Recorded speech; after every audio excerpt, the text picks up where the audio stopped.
چه پەیامێکە هەیە بۆ ئەوانەی کە ئەڵێن نرخی چالاکردنەوە زۆرە و ناتوانین بەشداریکەین و بەعام چ پەیامێک هەیە بۆ نرخ و پارەکەی چالاکردنەوە؟ هەر کەسێک کە خۆی بەشداری نەکە بە جددی نازانێت ئەم پارەیە لەچەو ئەم خولا هەر زۆر شکەمە نەک زۆرە. لە خێرابینین تەبعاً زۆر بەمان هەر باش نەبووین لە دەخولەکیەکە تەنها 46 لاپەڕم بینی، بەڵام ئێستا الحەمدولillah لە 5 خولەکە ئەتوانم 600 لاپەڕ و زیاترش ببینم، واتە هەموو قورآن. بەس ئێستا الحەمدولillah ئەتوانم لە 1 دقە کەمتر زیاتر لە 6 ژمارە لەبەر بکەم. ئێستا گەیشتون بە چه ئەنجامێک لە لەبەرکردنی بینینیە؟ الحەمدولillah ئەتوانم لە 5 خولەک 5 لاپەڕی ڕەگ لەبەرکەم بە ئیتقانی زۆر باشەوە. بسم الله الرحمن الرحيم رب اشرح لي صدري ويسر لي أمري واحلل عقدة من لساني يفقهوا قولي. من نام سارة تمنم هجدة ساڵ و پۆلی 12 ئامادەیم و دانیشتووی شاری هەولێرم. زۆر چاکە. بەشداری چه گروپێک بووی؟ گروپی 11. زۆر چاکە. الحەمدولillah کە تەواوتان کرد.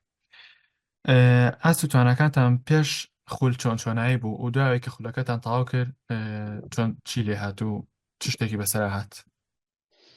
والله الحەمدولillah تەبعاً ئێمە ئاسمان زۆر بەرەو پێش چووە لە هەموو ڕوویەکەوە، لە ڕووی تەندروستی و لە ڕووی دەرونی و لە ڕووی علمیەوە، چونکە الحەمدولillah ئێمە بربەستی زۆر ماشکاندووە و ئاسمان زۆر بەرەو پێش چووە لە ڕووی وەرگرتنی زانیاری و لە ڕووی دەرونی و تەندروستی و هەموو شتێکەوە الحەمدولillah. الحەمدولillah خوار سەرکەوتوو بن. لە لەبەرکردنی بینینی لە 4 کاتژمێرەکەی سەرەتایە گەشتم بە چه ئەنجامێک؟ سەرەتا کاتێک ڕاستی من بە مامۆستا بەسۆز شموت کە من ئەو کاتی ئیمتیحانی شەستیم هەبوو، ڕاستی ئەنجام نەدا. زۆر باشە. لە لەبەرکردنی بیستنی بەلاتۆ چۆن بوو؟ چ جۆرە ئەزموونێک بوو؟ بەلاتۆ تازە بوو و گەشتی بە چه ئەنجامێک لە کۆتاییە؟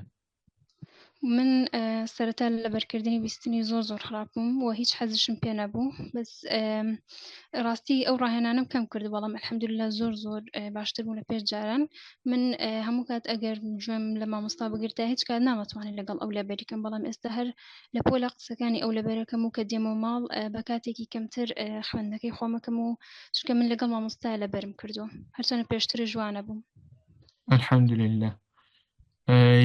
سەبارەت بە خێرابینین پێشتر چۆن بیت و ئێستا چۆنی لە خێرابینینە؟ لە خێرابینین تەبعاً زۆر بەمان هەر باش نەبووین لە دەخولەکیەکە تەنها 46 لاپەڕم بینی، بەڵام ئێستا الحەمدولillah لە 5 خولەکە ئەتوانم 600 لاپەڕ و زیاترش ببینم، واتە هەموو قورآن. ئەکە ماشاءالله لەو دەرئەنجامە جوانە، یاخوا پیرۆزە بێ. ئەی باشە لە لەبەرکردنی ژمارەیە چۆنایی بیت و یعنی لە ژمارە بۆ نمونە لە ساڵەکانە لە ڕقم تەلەفۆنە جاران چەندێکە لەبەرە کردو ئێستا گەشتی بە چه ئەنجامێک؟ من خۆم لە بەشی زانستیم، هەرچەندە ساڵمان زۆر کەمە، بەڵام هەر لەگەڵ ئەوەشا خراپ بووم، بەس ئێستا الحەمدولillah ئەتوانم لە 1 دقە کەمتر زیاتر لە 6 ژمارە لەبەر بکەم. زۆر چاکە. ئەی جاران لەگەڵ ڕقم تەلەفۆن وشتی وایە کێشەوە بۆ دروستە بوو؟ ئەرە وەڵا تەبعاً من بەس ڕقەمی دایکم و باوکم لەبەری زۆر لێ خراپ بوو، بەس ئێستا الحەمدولillah زۆر باش بوو. زۆر چاکە. ئەی شتێکیشمان لەبیر نەچێ تۆ وتت تاوان هەرچەنە تاقیکردنەوەکە ئەنجام نەیەوەی 4 ساعتەکە کە سەرەتا تاقیکراونەوە، بەڵام ئێستا گەیشتون بە چه ئەنجامێک لە لەبەرکردنی بینینیە؟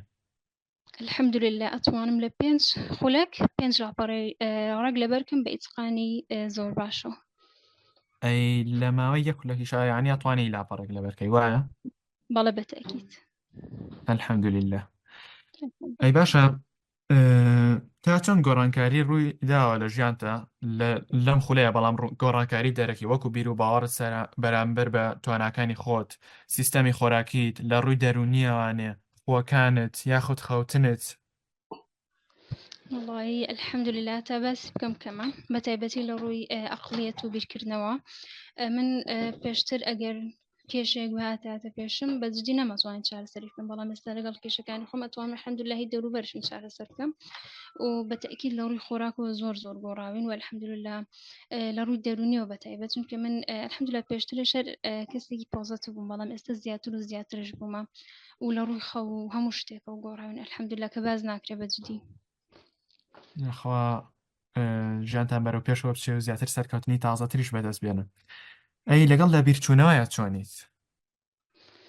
وڵی ئەلحەمدوللا ئەوەش زۆر گۆڕان پێشتر کە بۆ نمونە کەسێک ئەوێت بچۆ شتێک بێنە بیر کە تا ئەگەیشتینە شوێنەکە بیرمان ناماداوای چی کردو بەڵام ئێستا ئەلحەمدوللا ئەو کێشەم هەر نەماوە.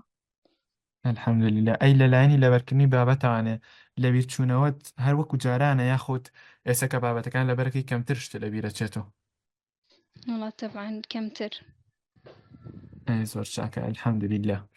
ئەی باشە کاریگەری ئەوانەکانی مامۆسایان بەعام لەسرت چۆن بوو؟ بۆ نمونە مامۆسا ئاوات، مامۆسا عەتا، مامۆسا سدیق، مامۆسا ئازیز، من بەعام کاریگەری ئەوانانەی ئەوان لەسەر تۆ چی بوو؟ بەجددی هەرچێک باسکەم لە خزمەتی گەورەی ئەوان کەم تەرخەمیم کردو بە تایبەتی مامۆستا ئاوات ماشەئاڵڵا دەریایەکە لە عیلم.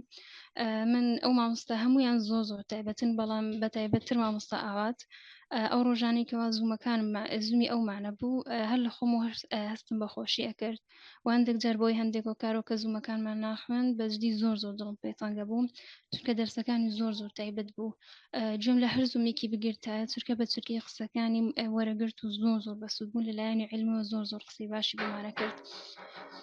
سەبارەت بە مامۆستا عەتاش خوای گەورە پاداشتی بداتەوە من بەجددی قەرزباری ئەوم زۆر سوپاسی ئەەکەم مامۆستایەکی زۆر باش قسەکانی زۆر کاریگەری لەسەرمە بوو کە من ئەم بربەستە 5 دقیم لە 5 پاڕم لە 5 دقە لەبەر کرد بەجددی ئەتوان بڵێ بەهۆی قسەکانی ئەوە بوو. و سەبارەت بە مامۆستا سیدیقیش بەجددی شوێنێکی تایبەتی لەگەڵ ئێمەیان کردوتەوە مامۆستایەکی زۆر تایبەت زۆر حسووک زۆر خۆشەویست بەجددی نازانم چی بڵێم زۆر خۆشمەوە.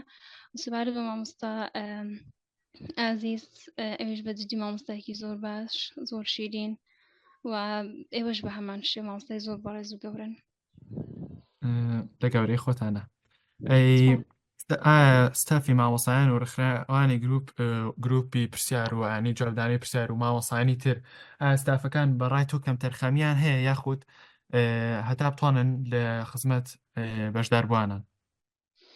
بەیت شێوێک کەم تەرخەمی ناکەن چونکە ئەو کاتانی ئێمە پرسیارێک شتێکمانە بێت تەبعاً ئێمە زۆرین هەر کەس و پرسیار بکە بۆ ئەوان زۆرە جاری وە بۆ چەند کەسێک یەک پرسیاریان کردوتەوە و هەر وەڵامش ئەدەنەوە بۆ منە ناڵێن پێشتر وەڵام دراویتەوە بۆچی ئاگادار نەبیتەوە بەڵکو ئەگەر دەجارش ئەو پرسیار بکەیت و هەر وەڵامت ئەدەن و زۆر بەڕێزن و لە کاتی خۆیان وەڵامت ئەدەن و هیچ کەم تەرخەمیەک ناکەن. الحەمدولله سپاس بۆ خوای گەورە کە جێگەی ڕازامەندی ئێوە. ئەی چوتە وانەیەک هەبووە کە بۆتە هۆی گۆڕانکاری تۆ بۆ نمونە هیچ وتەیەک هەیە کە زۆر کاریگەری لە تۆ کرد بێ بوو بێتە هۆکاری گۆڕانکارێکی گەورە لە تۆ یاخۆت ئەگەر بە بچووکیش بێ؟ بەتەئکید هەبووە من هەر زوومێکم کە سێر کردوێ اینجا هی هەر مامۆستایەک بێم بەتەئکید کاریگەری خۆی لەسرم بەجێشتووە بەڵام ئەو قسەی مامۆستا عەتاکەوە ئاڵێت وەلا من نالە تا کۆتایی زۆر کاریگەری لەسرم هەبوو دایمەن ئەوم بیری خۆمە خستە و کارەکانم ئەنجامەدەم چونکە ئێمە هەمومان بەتەئکید بۆ شتێک هەوڵەدەین بەڵام ئەو هەڵ و تێکۆشانش پێویستە لە ڕێگاکەی بەجددی هاندێرێکت هەبێت تاکو بتوانانی بەردەوام بی و منش ئەو قسەی مامۆستا عەتا دائیمەن بیرم لێ کردو و هانی ئەدام بۆ بەردەوام بوون. الحەمدولله کە سوودێکی چاکت لێبینیەوە. ئەی باشە چه پەیامێکە هەیە بۆ ئەوانەی کە ئەڵێن نرخی چالاکردنەوە زۆرە و ناتوانین بەشداریکەین و بەعام چ پەیامێک هەیە بۆ نرخ و پارەکەی چالاکردنەوە؟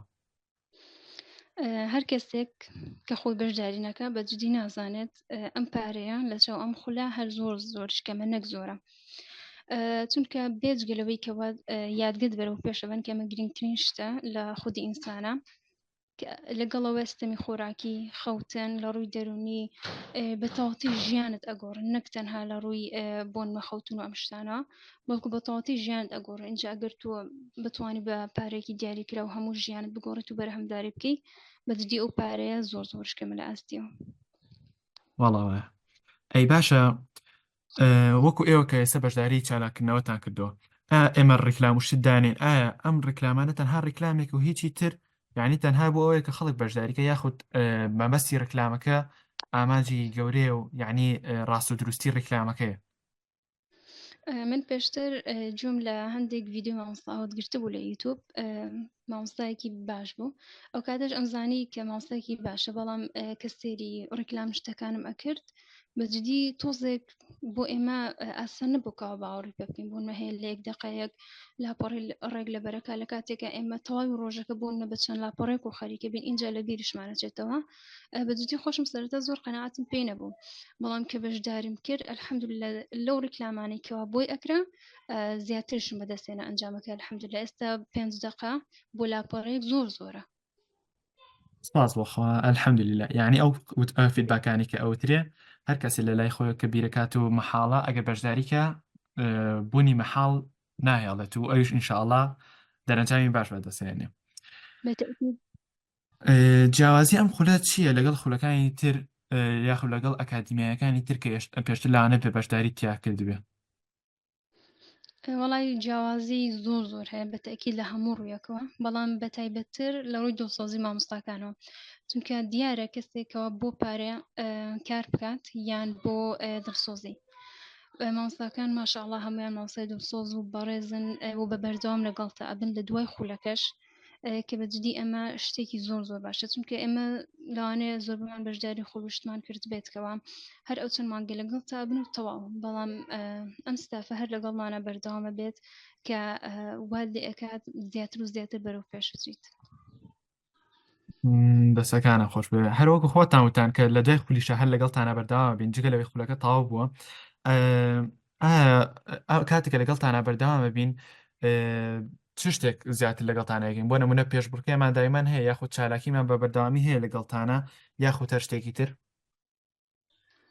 بەتەکی چالاکی وشتەکان زۆرە من خۆم زۆرم حەز بە چالاکی وشتە ئیتر ئینشاءالله لە دوای ئەم خوڵەشەوە هەر بەردەوامە بم الحەمدولillah ئەی چ پێشنیارێکت هەیە بۆ چالاکردنەوەی مێشک و یادگە؟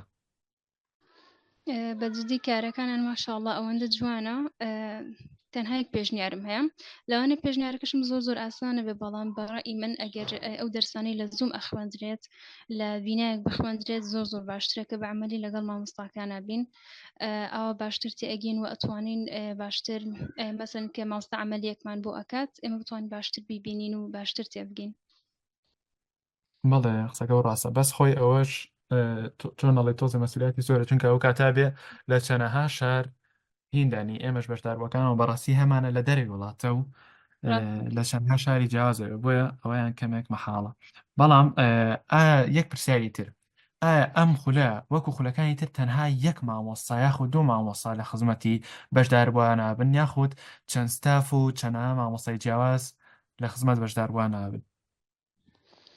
بەتەکید یەک مامۆستانیە و کۆمەڵە مامۆستاکەوە ئەو مامۆستایانە شەریەکەیان یەک لە یەک بە ئەزموونتر یەک لە یەک دڵسۆزتری و یەک لە یەک باشتر و بێجگەلەوەیکەوە دەرسمان پێدەن و لەگەڵشمانە ئەبن بۆ ڕاهێنانکردن بۆیکەوە بەردەوام بین و ستارت نەبینەوە الحەمدولillah دەسەکانت خۆش بێ الحەمدولillah کە بەسەرکەوتوی گروپی سیانزەش تەواو کرد و ماشاءالله لە دەرئەنجامەکانە دەرئەنجامی زۆر باشە بەدەستێنەوە ئینشاءالله هەر سەرکەوتنیەتە سەر ڕێگات و هەم خێریشێتە سەر ڕێگات الحەمدولillah ئەمە هەمووی فەزلی خوای گەورەیە